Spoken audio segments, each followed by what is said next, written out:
Alors tout de suite, c'est l'invité de Paris Direct. Et cet invité aujourd'hui, c'est vous, Benoît Victine. Bonjour. Bonjour. Correspondant permanent du journal Le Monde à Moscou, prix Albert Londres. L'Enclave vient de sortir. C'est votre troisième roman aux arènes.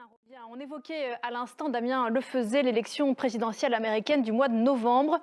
En Russie aussi, on va élire un président cette année, le 17 mars prochain, dans 2 mois et 1 jour tout juste.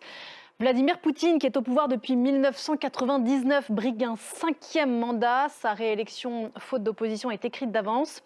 Vous écriviez récemment dans Le Monde, Benoît Victine, que c'est au nom d'une guerre qu'il a lui-même déclenchée que Vladimir Poutine se dévoue pour rester au Kremlin. Qu'est-ce que ça veut dire ? Ça veut dire qu'il met en avant la gravité de l'heure.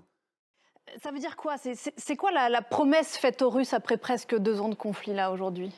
Ça, c'est le. Alors, il y en a d'autres, évidemment, des points faibles dans la stratégie russe et dans celle de Poutine. Et en forçant les Ukrainiens à la négociation. La négociation en elle-même serait peut-être le but, et quel que soit ce qu'on négocie. Oui et non. Depuis 2 ans que Vladimir Poutine a lancé l'invasion de l'Ukraine, dans le prolongement du conflit au Donbass entamé en 2014, sur lequel vous avez beaucoup écrit aussi. On s'interroge sur le rapport des Russes à cette guerre, dont ils n'ont toujours pas le droit de prononcer le nom. On a souvent dit que le coût humain, en tout cas on a supposé, aurait raison au bout d'un moment de l'adhésion apparente de la population. Selon des renseignements américains invérifiables, plus de 300 000 soldats russes ont soit été tués ou blessés sur le front en Ukraine depuis le début de la guerre. Vu d'ici, on sent comme une apathie générale des Russes. Est-ce que c'est ça le sentiment, une espèce de zone grise, non ? Et jusque-là, ça tient à la faveur aussi de la répression des quelques-uns qui avaient encore le courage de dire quelque chose. Oui, c'est un oubli de ma part, évidemment, de ne pas mentionner la répression. Jusqu'à la folie presque. Je renvoie à un des articles que vous avez écrit récemment du Le Monde. Alors vous le disiez dans Le Monde, vous disiez à l'instant, Poutine l'assume, il est un président candidat contre l'influence occidentale, et c'est là-dedans, dans cette boîte-là, qu'il range à peu près tout ce qu'il fait en ce moment.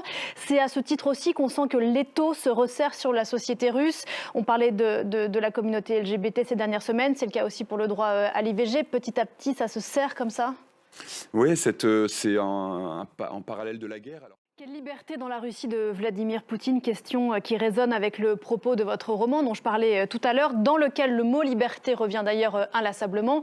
C'est même, et je ne trahis rien, je crois, en le disant, le dernier mot du livre. Nous sommes à l'été 1991, l'URSS vit alors ses derniers mois. Pour tout un pays, comme pour le jeune héros de ce roman, l'Enclave, donc surnommé le Gris, qui sort tout juste de prison, et bien sûr le symbole est fort. C'est alors le moment des possibles, et c'est cette histoire-là que vous avez voulu raconter. Oui. Un mot dessous des cartes de cette enclave du titre, parce que c'est un endroit assez exceptionnel dans lequel vous campez cette histoire, cette enclave qui est Kaliningrad, une incongruité à la fois géographique et géopolitique qui est coincée entre la Pologne et la Lituanie. On va découvrir sur la carte où ça se trouve. Mais il raconte aussi cet endroit du monde, comment l'histoire balaie les peuples, et c'est là que campe ce récit, ce roman initiatique, L'Enclave, qui vient de sortir aux arènes. Merci beaucoup, Benoît Victine, d'être venu nous en parler ce matin. On vous lit bien sûr depuis Moscou dans les colonnes du journal Le Monde. Très bonne journée à vous et bon séjour ici à Paris.